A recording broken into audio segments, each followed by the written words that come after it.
à tous, je suis Sarah Helwi, maître de conférence à l'École nationale de commerce et gestion, relevant de l'Université Moulay Ismaïl Meknès. Bienvenue dans cette capsule pédagogique dédiée à une introduction à la gestion des risques financiers. En ce qui concerne le plan que je vais suivre, il se décline comme suit.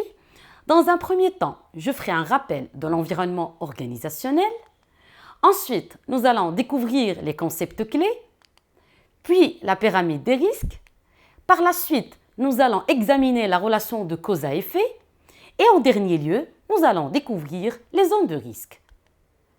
Dans un contexte de plus en plus globalisé et dans un environnement incertain, concurrentiel et en perpétuel changement, toute organisation, quelle que soit son histoire, sa taille, son secteur d'activité ou bien les caractéristiques de son marché, se verra confrontée dans un avenir proche ou lointain à un éventail de risques.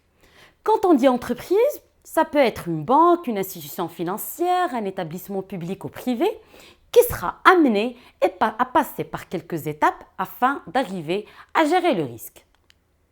La première étape est l'identification du risque. On doit détecter où se situe exactement, dans quel département, quel service, quelle opération. Ensuite, l'étape de l'analyse. Est-ce qu'il s'agit d'un risque momentané, à court, moyen ou long terme? Puis, l'évaluation du risque. Et là, nous devons déterminer s'il s'agit d'un risque faible ou important. Puis, la dernière étape est la gestion des risques, lorsqu'on fait appel aux dispositifs, outils et moyens qui permettent de gérer le risque déjà identifié, analysé et évalué. Se structurant au fil de l'histoire, aujourd'hui, les risques se font de plus en plus menaçants et les entreprises sont devenues soucieuses de les maîtriser. C'est pour cela que la gestion des risques est devenue un enjeu majeur ancré dans la politique générale de toute organisation. D'autant plus qu'après l'entrée en vigueur de la réglementation prudentielle et bancaire, qu'on appelle les accords de Bâle, les entreprises, les banques, les institutions financières sont appelées à faire évoluer davantage les outils d'évaluation et de maîtrise des risques qui soient adéquats aux risques identifiés. Maintenant, il est judicieux de clarifier quelques concepts clés qui se placent au cœur de ce cours. Tout d'abord, nous avons le concept de risque qu'on peut définir selon Prévalet comme un événement plus ou moins probable dont les conséquences peuvent être bonnes ou néfastes. Le deuxième concept, c'est celui de la gestion des risques, défini selon Darsa comme étant un ensemble de politiques, de stratégies, de dispositifs de maîtrise, de contrôle et de suivi et des moyens humains, financiers et matériels mis en œuvre par une entité organisationnelle visant à identifier, détecter, limiter et maîtriser les risques liés directement ou indirectement à ces activités.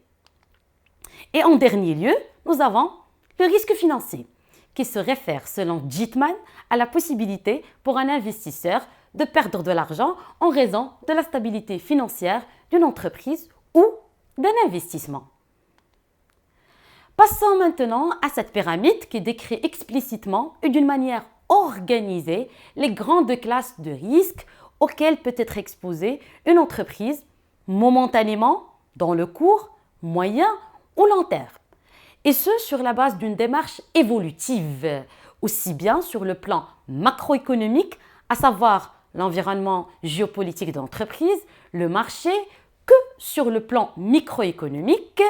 Et là, nous parlons de l'entreprise elle-même, tout en progressant de bas en haut, en partant de la classe relative au groupe, soit l'équipe, le service, la collectivité, le pays et globalement la société humaine dans son ensemble, vers celle relative à l'individu et à toute entité unique, en l'occurrence le dirigeant, les clients, le salarié, ainsi de suite. Par ailleurs, nous trouvons que les risques financiers, situés au cœur de la pyramide de Jean-David Darsa, constituent une classe qui peut être reliée à toutes les autres classes de risques pouvant menacer l'entreprise. Cela peut être expliqué par le fait que le risque peu importe sa nature, aura certainement une incidence sur la performance financière de l'entreprise en cas de survenance effective et il engendrera en conséquence un coût financier et donc un risque financier additionnel. Passons maintenant au dernier point qu'on va aborder, à savoir les zones de risque. Nous avons donc 4 zones et le risque, après l'avoir évalué, on le place dans l'une de ces 4 zones.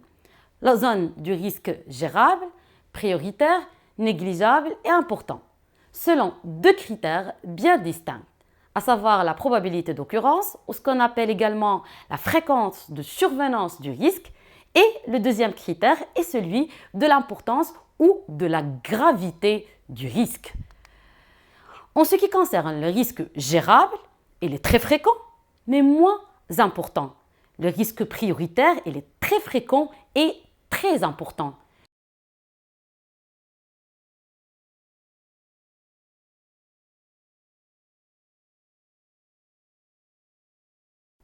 Cette capsule touche à sa fin. J'espère que le contenu a été riche et intéressant.